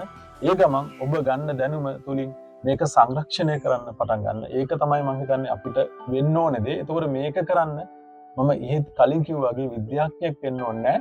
ඔබට අවශ්‍යතාවයේ උනන්දුව කැපීම තියෙනවා නම් මේක විශාල වපසරියක් තියෙනවා ඔබට යන්න පුළුවන්. මම ඉල්ලා සිටින්නේ අවසාන වශයෙන් අපි හැමෝම එකතු වෙලා අපේ රටේ පරිසරය රැක ගන්න දායක වෙමු කියලා. බොහොම ස්තුතියි. පරිසරය සහ සතුන් මිනිසුන් අතරට ගෙනියන්න පුළුවන් ඉම්පැක්ට්ෆුල්ම අර දෙන්න නැත්තම් වැඩිම බලපෑමක් කරන්න පුළුවන් ෆීල්ඩ් එකක් තමයි ෆොටෝග්‍රැෆි. ඡායාරූපකරණය. වනජීවී ඡායාරූපකරණය. ලංකාවේ මේ සඳහා කෙල්ල පැමිණි පුද්ගලයෝ රැසක් ඉන්නවා. ඒ අතරේ මගේ ඇසගැටුණු පුද්ගලයෙක් ඉන්නවා තරුණයෙක්. මොහු වෙන ෆීල්ඩ් එකකින් ඇවිල්ලා සතුන්ට තියෙන ආදරය හින්දා ඡායාරූපකරණය පුරුදු වෙලා කරලා ඒක පොලිෂ් කරලා නෙක්ස් ලෙවල් එකට ගෙනිච්ච පුද්ගලයෙක්. අයිත් මෙයාගේ ඡායාරූප දැක්කම මෙයා කරන දේවල් දැක්කම ඇත්තටම සමහරලාට පුදුම හිතෙනවා. මේ රවිසර ජයමාන රවිසර පරිසර ගවේෂණය සහ ඒ පිළිබඳව මිනිසුන් දැනුවත් කිරීම සහ මිනිසුන්ගේ ඒ පිළිබඳව ඇල්මක් සහ මේ අලුත් විදිහකින් බලන විදිහ පෝෂණය කරන්නේ ඡායාරූපකරණය හරහා. මේක තවත් ෆීල්ඩ් එකක්. වයිල්ඩ්ලයිෆ් ෆොටෝග්‍රැෆි ඇන්ඩ් ෆිල්ම් මේකින්. මේ ෆීල්ඩ් එකේ ඉන්න බහුතර දෙනෙක් ඇත්තටම මේ සයන්ස් එහෙම නැත්නම් වයිල්ඩ්ලයිෆ් පැත්තෙන් ආපු කට්ටිය නෙවෙයි ලංකාවේ. තමන්ගේ මේ තියෙන උනන්දුව මත තමන් ඉගෙනගෙන කරලා මේක පොලිෂ් කරගෙන යන කණ්ඩායමක්. ඉතාම ඇක්ටිව් කණ්ඩායමක් ඉන්නවා ලංකාවේ වයිල්ඩ්ලයිෆ් ෆොටෝග්‍රැෆර්ස්ලා. ඒ අතරින් මේ තරුණයා එයාගේ කතාව මේ විදිහට ෂෙයා කරනවා. රවිසර. මගේ නම රවිසර ජයමාන්න. මම වනජීවි ඡායාරූප ශිල්පියෙක් සහ මම වනජීවි ඡායාරූප ශිල්පය හරහා සතුන් පිළිබඳ ගවේෂණය කරන්නේ. මම මුලින්ම ඡායාරූප ශිල්පියට තමයි එකතු වුණේ. කියන මගේ පාසල හරහා මම ඡායාරූප ශිල්පියට ඇතුළත් වුණා. ඉතින් ඊට පස්සේ මගේ යාළුවෝ නිතරම කැලේ යනවා. ඊට පස්සේ මගේ අම්මා තාත්තගේ පසු ඒ කියන්නේ අම්මා තාත්තා ගොඩක් වෙලාවට කැලේ යන නිසා මම ඉතින් වනජීවි ඡායාරූප ශිල්පයට යොමු වුණා. ඊට පස්සේ මම මුල් කාලේ වනජීවි ඡායාරූප ශිල්පය කරේ. ඒ කියන්නේ සාමාන්‍යයෙන් කොළඹ ආශ්‍රිත ප්‍රදේශවල. ඊට පස්සේ පසු කාලිනව මට මගේ යාළුවොත් එක්ක සාමාන්‍ය යාල විල්පත්තු පොඩන් ප්ලේන්ස් ඒ වගේ කැලවල යන්න පුළුවන් වුණා. ඊට පස්සේ මාත් එක්ක හිටපු යාළුවෝ කට්ටිය හරහා මම පුරුදු වුණා සතුන් පිළිබඳ ගවේෂණය කරන්න. ඒ කියන්නේ සාමාන්‍යයෙන් අපි වනජීවි ඡායාරූප ශිල්පය ගත්තොත් අලියා, කොටියා, වලහා ඒ වගේ සත්තු කියන්නේ ප්‍රධාන සත්තු විශේෂ අරනට පස්සේ අපිට සාමාන්‍යයෙන් ඒ කියන්නේ අපි දැනුවත් වෙන්න තියෙන්නේ සමාජයේ දැනුවත් වෙන්න නැති වැඩි අවධානයක් යොමු වෙන්නේ නැති සතුන් පිළිබඳ මට ගවේෂණය කරන්න උවමනාවක් ආවා. ඒ කියන්නේ උදාහරණයක් විදිහට අපි ගත්තොත් සර්ප විශේෂ ඒ වගේම ගෙම්බෝ විශේෂ පිළිබඳව. ඉතින් මම දැන් වනජීවී ඡායාරූප ශිල්පය කරන්නේ ඒ කියන්නේ සාමාන්‍යයෙන් එකන්නේ නිතරම චාරූප ශිල්පයක් වනජීවි චාරූප ශිල්පයක් ගන්න විදිහට නෙමෙයි. කියන්නේ සාමාන්‍යයෙන් දැන් කියන්නේ අවධානයක් යොමු වෙන්නේ නැති සත්තු විශේෂ චාරූපගත කරමින් ඒ සත්තුන්ව සමාජයට දැනුවත් කරන එක ඒ වගේ දෙයක් තමයි මම දැන් කරන්නේ. ඉතින් මම මේ වනජීවි ඡායාරූප ශිල්පයට එකතු වුණ කාලේ ඉඳලා මම මුලින් ෆොටෝස් ගත්ත විදිහට නෙමෙයි මම දැන් ගන්නෙ. ඒ කියන්නේ මම දැන් ගොඩක් සත්තු ගැන ඉගෙන ගන්නවා මේ වනජීවි ඡායාරූප ශිල්පය නිසා. මොකද ඒ කියන්නේ මම දැන් ෆොටෝ එකක් ගත්තත් මම ඒ පිළිබඳව තව තවත් ඒක ගැන ගැඹුරින් සොයා බලලා ඒ දේවල් ගැන ඉගෙන ගන්න උත්සාහ කරනවා. ඉතින් මේ වනජීවි ඡායාරූප ශිල්පය හරහා ඔයාලට පුළුවන් ඒ කියන්නේ සමාජයට කිසිම අවධානයක් යොමු වෙන්නේ නැති සතුන් පිළිබඳව සමාජය දැනුවත් කරන්න. ඒ වගේම ඒ සතුන් පිළිබඳව ඒ කියන්නේ අපිට ඡායාරූප ගත කරලා ඒ සතුන්ගේ වටිනාකම ඒ සතුන්ගේ නිවැරදි තොරතුරු සමග අපිට සමාජයට ඒව ඉදිරිපත් කරලා අපිට ඒ සත්තු ගැන සමාජය දැනුවත් කරන්න පුළුවන්. ඉතින් මේ වගේ ඔයගලන්ට වනජීවි ඡායාරූප ශිල්පියෙක් වෙලා ඔයගලන්ට මේ සත්තු ගවේෂණය කරන්න පුළුවන්. ඒ කියන්නේ ඒ ෆොටෝස් අරගෙන ඒ සතුන්ව කොහොමද අපි හඳුනාගන්නේ, ඒ සතුන්ගේ තියෙන විශේෂතා, ඒ වගේම අපිට වීඩියෝ කරලා ඒ සතුන්ගේ හැසිරීම් රටා ඒ දේවල් අපිට සමාජයට ඉදිරිපත් කරන්න පුළුවන්. ඒ වගේ සමාජය දැනුවත් කරන්න පුළුවන්.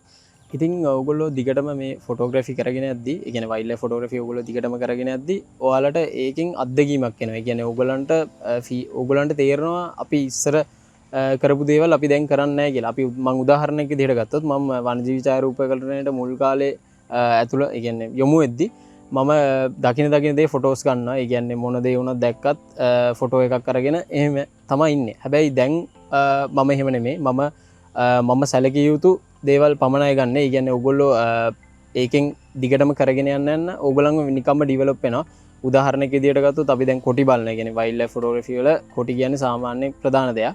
ඉතින් අපි කොටි බලද්දී ඉස්සර අපි හැම කොටියකින් පස්සෙම කෝල් එකක් ආවත් ඒ විදිහට නිතර අපි මුළු පාක් එකේම තැන් වල යනවා. හැබැයි දැන් අපි එහෙම නෙමෙයි. අපි දැන් කොටියක් මොකක් හරි මැසේජ් එකක් එහෙම දෙයක් ආවොත් එහෙම අපි කරන්නේ ඒ කොටියව මොකಾದ කියලා එහෙම හඳුනාගෙන එයාගේ ටෙරිටරි එක ඒ දේවල් පිළිබඳව හඳුනාගෙන ඒ අනුව තමයි අපි ක්‍රියාත්මක කරන්නේ. කොහොමද අපි කොතැනටද යන්නේ, මොන වෙලාවටද, ඒ දේවල් ඔක්කොම අපි තීරණය කරන්නේ අපේ පළපුරුද්ද හරහා. ඉතින් ඔයාලට තව ප්‍රශ්නයක් ඇති මේ වනජීවි ඡායාරූප ශිල්පය ගත්තට පස්සේ ඒ කියන්නේ අනෙක් ඡායාරූප ශාස්ත්‍ර වගේ නෙමෙයි. සාමාන්‍ය වනජීවි ඡායාරූප ශිල්පය කියන්නේ සාමාන්‍ය ලොකු වියදමක් අපිට එන ශාස්ත්‍රයක්. ඉතින් ඔයාලට මේ වනජීවි ඡායාරූප ශිල්පය හරහාම ඔයගලන්ට ඔයාලගේ ඒ කියන්නේ මුදල් අවශ්‍යතාව ඔයාලට උපයා ගන්න පුළුවන් මේ සඳහා. ඒ කියන්නේ ඔයාලගේ මේ ගවේෂණ ඒ වගේ දේවල් සඳහා අපිට උදාහරණයක් විදිහට මම දැන් කරනවා, මම වයිල්ඩ් ලයිෆ් ටුවර්ස් කරනවා. ඒ කියන්නේ ෆොරිනර්ස්ව සහ ලෝකල්ස්ලව මම වයිල්ඩ් ලයිෆ් ටුවර්ස් වලට එක්කන් යනවා. ඒ මගින් මම ආදායමක් උපයන වගේම මම ඒ පුද්ගලයන්වත් දැනුවත් කරනවා මේ ශ්‍රී ලංකාවේ තියෙන වනජීවි සම්පත පිළිබඳව සහ මම සතුන් ගැන දන්න දේවල් පිළිබඳව සහ මගේ අවුරුදු 5ක වනජීවි ඡායාරූප ශිල්පයේ අත්දැකීම් සමග මම යාලව දැනුවත් වයිල්ඩ් ලයිෆ් ෆොටෝග්‍රාෆරයෙක් එකපාරක් ගත්තොත් අපිට ආයිත් ඒ ෆොටෝ එකම කවදාකවත් ගන්න බෑ. ඒ නිසා ඉතින් වයිල්ඩ් ලයිෆ් ෆොටෝ එකට ලොකු වැලියු එකක් තියෙනවා. ඉතින් ඕගලන්ට පුළුවන් මේ ෆොටෝ එක කාට හරි විකුණලා මුදල් උපයන්න. ඉතින් මේ වනජීවි ඡායාරූප ශිල්පය කියන්නේ ඔයාලට සතුන් පිළිබඳව ගවේෂණය කරන්න පුළුවන් හොඳ විදිහක්. ඕගලන්ට දවසින් දවස ෆොටෝස් අරගෙන ඊට පස්සේ ඕගලන්ට අන්තර්ජාලය හොයන්න පුළුවන් අපේ ලංකාවේ ඒ කියන්නේ වැඩි දැනුවතුන් නැති, අවධානයක් යොමු නැති සත්තු මොනවද කියලා ඔයාලට හොයාගෙන ඒගොල්ලන් හොයාගෙන ගිහිල්ලා ඔයගලන්ට ෆොටෝස් අරගෙන ඔයාලට ඒගොල්ලන්ව දැනුවත් කරලා ඔයාලට පුළුවන් මේ ඉස්සරහට මේ ඔයාලගේ ගවේෂණය ඔයාගේ ඡායාරූප ශිල්පය ඉදිරියට කරගෙන යන්න. ඉතින් මම හිතනවා ඡායාරූප ශිල්පය කියන්නේ ඔයාලට මේ සත්තු ගවේෂණය කරන්න පුළුවන් හොඳම විදිහක් කියලා. වනජීවීන් සහ පරිසර සංරක්ෂණයට දායක වෙන්න පුළුවන් තව විදිහක් තමයි අත්‍තරම මිනිස්සන් සහ වනජීවීන් අතර තියෙන ගැටුම අවම කිරීමට දායක වෙන එක. මේකට විද්‍යාත්මක පසුබිමක් නැතුව දායක වෙන්න පුළුවන් ආකාර ගොඩාක් තියෙනවා. එක විදිහක් තමයි මේ සර්පය. හරිද? සහ එහෙම නැත්නම් උරගින්, එහෙම නැත්නම් තවත් මේ ගෙවල් වලට එන සතුන් මිනිසුන්ගෙන් තර්ජනයක් නැතුව මිනිසුන් අතින් ඔවුන්ට කරදරයක් වෙන්න කලින් ඔවුන් ඇත්තටම බේරාගෙන ගිහිල්ලා නිදහස් කරන එක. මේ පිළිබඳව වෙනම විද්‍යාත්මක සංවාදයක් අපි වෙන වෙලාවක කරමු. මොකද මේකේ තියෙනවා පැති කිහිපයක්. නමුත් ලංකාවේ මේ ශාස්ත්‍රයේ එහෙම නැත්නම් මේ කටයුත්ත කරන තරුණියන් රැසක් ඉන්නවා. මට ඒක හොඳට පේනවා මේ Facebook groups වල විශේෂයෙන්. මේ අතරින් මම ඇත්තටම මම කැමති වගේම මගේ ඇසගැටුණු තරුණයෙක් තමයි සම්පත්. සම්පත් ගැන ගොඩක් අය දන්නේ ස්නේක් ගාඩියන් කියලා කූ ෆොලොවිං ඇත්තියෙනවා YouTube බල සම්පත්ගේ මං කැමති දැත්නමයි හරිම ප්‍රොෆෙෂනල් විදිහට මේක කරන්න මේ සතුන් අතින් උත්සලා ඒ වැඩ පෙන්නන ඒ ඇරම මේ අර ඇඩ්‍රිනලින් පම්පිං කවබෝයි වැඩ නෙවේ අරද හරි ප්‍රොෆෙෂනල් විදිහට ඒ අදාළ සේෆ්ටිය කිව්මට යොදාගෙන ඒවගේ මේ පිළිබඳව මිනිසුන් දැනුවත් කරලා ඒ සතුන් පරිසරයට ස්වභාවික පරිසරවලට මුදාහරණක තමයි සම්පත් කරන්න සම්පත්ගේ මම දැකපු තව දෙයක් තමයි අත්තරම ඔහුට සතුන් ගැන තියෙන මේ කරුණාව සහ ආදර තැන් ඒක පරිසරය කොයි විදිහට හදාරණ පුද්ගලයකි වුණත් තියෙන් ඕන දෙයක් තම විද්‍යාත්නයකවත් මේක වේවා තමන්ගේ අන්තිමට අභිප්‍රාය සතුන් සහ පරිසරය රකින එක නං ඒ පිළිබඳව කරුණාවක් ඇතිවෙන එක හරිම වැදගත් දෙයක් සම්පත්ගේ කතාව මේ විදියට අපි හම් මම සම්පත් තුෂාර චන්ද්‍රසිරි අනුරාධපුර දිස්ත්‍රික්කයේ රාජාංගන ප්‍රදේශයේ තමයි පදිංචි වෙලා ඉන්නේ. දැනට වසර 20කට අධික කාලයක පටන් තමයි මම මේ සර්පයෝ වෙනුවෙන් කටයුතු කරන්නේ. හැමෝම ආවදන්නේ ස්නේක්ස් ගාඩියන් කියලා. සර්පයින්ගේ රැකවලා කියලා. ඉතින් මුල් කාලේදී ඇත්තටම මම මේක කරේ විනෝදාංශයක් විදියට. හැබැයි වර්තමානයේ වෙනකොට මම මේක කරන්නේ සමාජමය අවශ්‍යතාවයක් විදියට. නිවෙස් වලට සහ නිවෙස් ආසන්නව රැඳිලා ඉන්න විස සහිත සත්තු බොහොම ආරක්ෂිතව ඉවත් කරලා ඒගොල්ලන්ට තාම සුවසේ ජීවත් වෙන්න පුළුවන් පරිසර පද්ධතියකට යොමු කිරීම තමයි ඇත්තටම මම කරනු ලබන්නේ. ඊට අමතරව විතර සංරක්ෂණය කිරීම සහ නිදර්ශක එකතු කිරීම ආදී තවත් බොහෝ කටයුතු සිදු කරනු ලබනවා. ඉතින් සර්පයින්ගේ පමණක් නෙවෙයි ලංකාවේ අපිට හමු වන සියලුම උරගයෝ වෙනුවෙන් මම කටයුතු කරනවා. ඉතින් කියන්න ඕනේ මම මේ සර්පයන් වෙනුවෙන් මේ කටයුතු කරන්නේ විශ්වවිද්‍යාලයකවත් වෙනත් පෞද්ගලික ආයතනයකවත් පාඨමාලාවක් හදාරලා නම් නෙවෙයි. ඇත්තටම මේක පොඩි කාලෙන් ඉඳන් තිබුණ උනන්දුව නිසාම කරනු ලබන දෙයක්. මොකද උසස් පෙළින් පස්සේ තෘතීක අධ්‍යාපනය සඳහා මම රජරට විශ්වවිද්‍යාලයට තීරීපත් වුණා. එහිදී මම කළේ ආර්ථික විද්‍යා විශේෂවේදී උපාධිය හදාරපු එක. හැබැයි මම මේ වර්තමානයේ කරනු ලබන කාර්යයත් එක්ක මාගේ උපාධි පාඨමාලාවේ සම්බන්ධතාවයක් නැහැ. හැබැයි මම පළවෙනි වසර තුල පරිසර කල්පනාකරණය කරා. ඉතින් ඒ නිසාම මට මේ කටයුත්ත සඳහා නැඹුරු වෙන්න ලොකු අවස්ථාවක් උදා වුණා කියලා මම විශ්වාස කරනවා. ඉතින් මගේ channel එක පටන් අරගෙන දැනට අවුරුදු 5යි. හැබැයි මම මේ කටයුත්තේ නිරයිලා අවුරුදු 20කට වඩා වැඩි කාලයක් වෙනවා. මේ අවුරුදු 20 පුරාවටම මම හිතන්නේ මගේ අතින් නාගයින් පමණක් 5000කට වඩා වැඩි සත්තු ප්‍රමාණයක් නිදහස් කරගෙන තියෙනවා. ඒත් එක්කම සියලුම සර්පයෝ බැලුවොත් 10000කට වඩා වැඩි ප්‍රමාණයක් නිදහස් කරලා තියෙනවා. ඉතින් වර්තමානයේ වෙනකොට මම මේ උරගයන්ගෙන් ඔබට ගිහිල්ලා ශීරපායි සත්තු සහ පක්ෂීන් මත්ස්‍යයන් ආදී සත්තු බේරා ගන්න කටයුතු කරනවා. ඉතින් විශේෂයෙන්ම කියන්න ඕන මේ සර්පයෝ විස සහිත සර්පයෝ හසුරුවනකොට මනා දැනුමක් පළපුරුද්දක් ඇතුව තමයි මේක කරන්න ඕනේ. ඉතින් වර්තමානයේ වෙනකොට මාව අනුගමනය කරන බොහෝ දෙනා තරුණ තරුණියන් ඉන්න ලංකාව පුරා. ඉතින් ඒගොල්ලෝ ඉතාම අපරීක්ෂාකාරී විදිහට මේ කටයුත්ත කරනවා තමන්ගේ ටැලන්ට් එක පෙන්නන්න. කියන්නේ තමන්ගේ හැකියාව සමාජගත කරන අදහසෙන්. ඉතින් ඒ නිසා ගොඩක් අය සර්ප දෂ්ටන වලට ලක් වෙලා ඉන්නවා.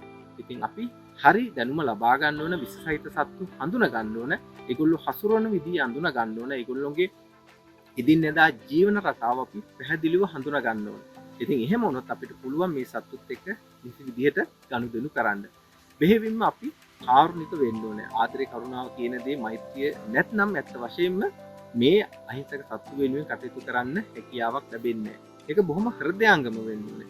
අපි තවත් කෙනෙකුට උදව් කරනකොට ඒක බොහොම සද්භාවයෙන් කරන්න ඕනේ. ඉතින් ඇත්තටම මේ සත්තු වෙනුවෙන් කටයුතු කරන එකත් සද්භාවයෙන්ම සිදුවිය යුතුයි. ඉතින් පාඨමාලාවක් හදාarලා න්‍යායාත්මක දැනුම එකතු කරගෙන විශ්වවිද්‍යාලෙ ගිහිල්ලා පරිසරවේදියෙක් වෙන කාරණාව වෙනම දෙයක්. හැබැයි කුඩා කල්පටන් පරිසරයත් එක්ක බද්ධ වෙලා කටයුතු කරලා පාඨමාලාවක් හදාරන්නේ නැතුව සත්තු වෙනුවෙන් කටයුතු කරලා ඉතා විශාල සංඛ්‍යාවක සත්තු ප්‍රමාණයක් මරණින් නිදහස් කරගෙන ඒගොල්ලොන්ටත් අපිට වගේම මේ පරිසරය තුළ ජීවත් වෙන්න අවස්ථාව ලබා දීම තවත් කාරණාවක්. ඉතින් විශේෂයෙන්ම කියන්න ඕනේ මේ වසර 20 පුරාවටම මම හිතන්නේ සර්පයන් දසදහසකට වඩා වැඩි ප්‍රමාණයක් මම නිදහස් කරගෙන තියෙනවා. අනිත් සියලුම සත්තුත් එක්ක බැලුවොත් 20000කට වඩා වැඩි ප්‍රමාණයක් මම හිතන්නේ මේ වෙන විට මම මරණින් බේරාගෙන තියෙනවා. ඉතින් ඔයගොල්ලන්ට මම ඉතාම කරුණාවෙන් ආරාධනා කර සිටිනවා මේ සත්තු පිළිබඳව මනා දැනුමක් ලබා ගන්න ඕන මේ කාර්ය කරන්න ඉස්සර වෙලා. විස සහිත සත්තු හසුරුවනවා කියන්නේ හරියට දැලිපිහියෙන් කිරි කනවටත් වඩා ඉතාම අසීරු කාර්යයක්. පොඩ්ඩ මිස් වුණොත් ජීවිතෙන් සමුගන්න තමයි වෙන්නේ. අත්හදා බැලීම් කරන්න බෑ. ඉතින් ඒ නිසා මේ සර්පියුම් පිළිබඳව හොඳින් අධ්‍යයනය කරන්න මුලින්. ඊට පස්සේ ඒ සත්තු හසුරුවන්න පුරුදු වෙන්න පුළුවන්. ඉතින් ඕගොල්ලන්ටත් දැනුම ලබා ගන්නත් පුළුවන්, පාඨමාලා හදාරන්නත් පුළුවන්. කෙසේ වෙතත් අපි පරිසරයත් එක්ක බද්ධ වෙලා පරිසරයේ මේ ගහකොළ සතා සිව්පාවත් එක්ක අපිට ගත කරන්න පුළුවන් නම් අපි සැබෑ පරිසරවේදියෙක් විදියට ප්‍රායෝගිකව කටයුතු කිරීමේ හැකියාව තියෙනවා. න්‍යායාත්මක දැනුම ලබා ගන්න, පාඨමාලා හදාරන්න, පරිසරයත් එක්ක බද්ධ වෙන්න, ගහකොළත් එක්ක සමීපව කටයුතු කරන්න, සත්තුත් එක්ක සමීපව කටයුතු කරන්න ඕගොල්ලන්ට හොඳ පරිසරවේදියෙක් වෙන්න පුළුවන්කම තියෙනවා. දැන් අපි කතා කරා එක මාර්ග වලින් මේ පරිසර ගවේෂණයට සහ සතුන් ගැන හදාරන්න එහෙම නැත්නම් සත්ත්ව සංරක්ෂණයට දායක වෙන්න පුළුවන් ආකාර. ඌට අමතරව තව ගොඩක් පැති තියෙනවා. ජනමාධ්‍යවේදීන් විදිහට, ඒ කියන්නේ පරිසර මාධ්‍යවේදීන් විදිහට, ලෝයර්ස්ලා පරිසර නීතිඥයන් විදිහට ඔය ආකාර රැස්සකින් මේකට දායක වෙන්න පුළුවන්. ඔහොම තියද්දී තවත් ඔබට මේක අත්විඳින්න පුළුවන් විදිහක් තමයි ඇත්තටම පරිසරයට යන එක. දැන් ඔය තමන්ට ඔය කරන්න ඕ කිසිම ආසාවක් නැත්තා. හර මානේ මට සත්තු අල්ලලා ඉන්න බෑ. නමුත් මං කැමති පරිසරයට ලං වෙන්න. මට මේ පරිසරය ගැන කෙසේ වෙතත් තමන්ගේ මානසික සතුටට හරි පරිසරයට ලං වෙන්න මං කැමති. ඒ ආකාරයෙන් මට පරිසර රසිකයෙක් වෙන්න ඕනේ කියලා හිතන පුද්ගලයෙක් ඉන්නවා නම් ඒක කරන්නත් ඕනේ තරම් විදි තියෙනවා. මම ඇත්තරම දැන් ලංකාවේ ට්‍රැවලින් channels ගොඩාක් තියෙනවානේ. නමුත් මං ඕකෙන් ෆලෝ කරන එක පුද්ගලෙක් තමයි විශ්වනික channel එක ෆ්ලයින්ග් මේ. මම හරිම ජෙනුවින් විදිහට මේක අත්විඳින, මේකෙන් තෘප්තියක් ලබන, ඒ වගේම ඒක මිනිස්සුන්ට දැනෙන විදිහට ගෙනියන තරුණයක් තමයි විශ්වනික. මේ විශ්වනිකේ කතාව. අයිබෝවන්, මගේ නම විශ්වනී. ඔගොල්ලෝ සමහරට මාව දැකලා ඇති YouTube එකේ, Facebook එකේ හැම තනියම travel කරන ගෑනු ළමයෙක් හැටියට. ඒත් මේ කතා කරන්න යන්නේ මම ගිහින් තියෙන තැන් ගැනවත්, මම යන සංචාර ගැනවත් නෙමෙයි. මේ කතාව මම ඇවිදින්නේ ඇයි කියන කාරණේ ගැන. වෘත්තිමය වශයෙන් ගත්තොත් මම ෆුඩ් ඉන්ඩස්ට්‍රි එකේ පර්යේෂණ හා සංවර්ධන අංශයේ සේවය කරනවා. ඒ කිව්වේ රිසර්ච් ඇන්ඩ් ඩෙවලොප්මන්ට් සෙක්ටර් එකේ. ඉතින් එහෙම බැලුවම ට්‍රැවලින් කියන දේ මගේ ජොබ් එකට කිසිම සම්බන්ධයක් නැති දෙයක්. ඒ වගේම මම ඉගෙන විශේෂ හැදෑරීමක් කරලා තිබෙත් නැති කෙනෙක්. කොහොම හරි මම ඇවිදින්න පටන් ගන්නේ වයස අවුරුදු 30 වගේ. ඒකට හේතුව වුණේ ඇත්තටම මගේ ජීවිතේ සිද්ධ වෙච්ච අනපේක්ෂිත බිඳවැටීම. ඉතින් මම හෙව්වා ඒකෙන් එළියට එන්න ක්‍රමයක්. මම හෙව්වේ මගේ ජීවිතේට ජීවත් වෙන්න හේතුවක්. ඉතින් මම ඇවිදින්න පටන් ගත්තා. මාවම නිවා ගන්න තනියම. මුලදී මම හිතුවේ මම මොකක් හරි පස්සේ හඹා යනවා කියලා. මොකක් හරි ප්‍රශ්නකට උත්තරයක්, මොකක් හරි හිඩන් රිලීෆ් එකක් වගේ දෙයක්. ඒත් මට අන්තිමේදී හම්බුනේ හරි ලස්සන නිහඬියාවක්. සෝබාදහමට විතරක් දෙන්න පුළුවන් නිහඬියාවක්. ඒ තමයි මං ආදරය කරන කඳුකරයේ නිහඬතාවය. වනාන්තරවල නිශ්ශබ්දතාවය. ඒ නිහඬතාවයේ ඇතුළේදී මම තේරුම් ගත්තා හොයන්න කිසි දෙයක් නෑ කියලා. ඒ අපි හොයන දේ තියෙන්නේ වෙන කොහෙවත් නෙමෙයි කියලා. ඒක තියෙන්නේ අපි ඇතුළෙමයි. ඉතින් මම පුරුදු වුණා මේ ගෙවෙන මොහොතේ ජීවත් වෙන්න. ඒ මොහොත උපරිමයෙන් විඳින්න. අතීතය අනාගතය මැද විහිසලා ඒකට ආශා කරලා අපේක්ෂා ගොඩක් එක්ක හිත රිද්ද ගන්න නැතුව තියෙන දේ තියෙන විදිහට ලැබෙන විදිහට පිළිගන්න. අපේක්ෂා කරන එක නවත්තලා අත්දැකීම් විතරක් ලබා ගන්න. අපිට ගොඩක් වෙලාවට මගහැරෙන පුංචි දේවල් වලින් මම සතුටු වුණා. මම ගොඩක් වෙලාවට සැලසුම් කරන එක නැවැත්තුවා. මම මගේ මනසට හිස් වෙන්න, විවෘතව ඉන්න ඉඩ දුන්නා. ඒ හිස් අවකාශයෙන් තමයි මට සතුට කියන එක හම්බුනේ. ඉතින් සබාදහම්මගේ ආදරවන්තය වුණා. එයා නිසා මම නිවුණා. මම ඇවිද්දේ ඇත්තටම ජීවිතේ පලා යන්න නෙමෙයි. මට ඕන උනේ නැති වෙච්ච මාව ආයෙත් ජීවත් කරවන්න. ඒකට මම හැබැයි ඉබා ගත්තේ නම් ඇවිද්දේ නැහැ. මේක විශ්වාසය මත පදනම්ව සිහියෙන් යන ගමනක්. ඒක මාව සුවපත් කළා. ඒ වගේම තව ගොඩාක් මෙන්ටලි ඩිප්‍රෙස්ලා හිටපු ගෑනු ළමයි ගොඩ දෙනෙක්ට මේ මගේ ගමන තුළින් ජීවිතය දිහා අලුතෙන් බලන්න ජීවිතය ජීවත් කරවන්න තවත් අවස්ථාවක් ලැබුණා. ඉතින් මම සමාජයට හන්න පූර්ව පණවිඩයක් කරන් ගියා. තමන්ටත් අනුන්ටත් සබාදහමටත් හිරිහැර නොකර ජීවිතේ විඳින්න පුළුවන් ලස්සන මාවතක්. ඉතින් මම හැමදාම කියනවා සබා දෙන්නෙම ලස්සනම දවස්. එන්න රකිමින් විඳින්න.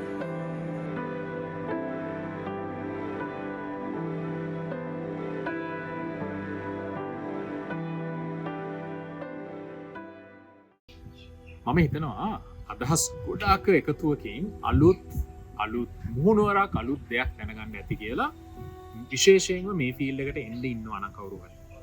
දැන් ඔය මොන්න මාවත ගත්තත් ඔය මොන පාත් එක ගත්තත් අන්තිමේදී අපි කරන්න ඕනේ සහ ඊයේ යුතු දේ තමයි අපගේ මේ කරන කර්තව්‍යයෙන් යම් ආකාරයකින් පරිසරය ගහකොළ සතා සිව්පාවන් සංරක්ෂණයට ඔවුන්ගේ අනාගතය සික්ියෝ කරන්න ඔවුන්ගේ අනාගතය සුරක්ෂිත කරන්න දායකත්වයක් ලැබෙන එක. ඉතින් මං හිතනවා අද ඒ එකකින් දැනගන්න ඇති ඔබතුමාලා මේ විද්‍යාත්මක වෙන්න ඕනේ නෑ මේවා කරන්න. නමුත් තමන් ඒ ෆීල්ඩ් එකේ නම් යන්න ඕනේ. මෙන්න මේ විදිහටයි යන්න පුළුවන්. හරි? අපි ඔක්කොම එකතු වෙලා අපේ මේ පරිසරය ගහකොළ සතා සිව්පාවන් රැකගන්න දායක වෙන අනාගතයක් වෙනුවෙන් වැඩ කරමු. මම සත්ව විද්‍යාත්මක රුචිර සෝමවීර. ඊළඟ දවසේ අපි හරියටම යම් සත්තු බලන්න.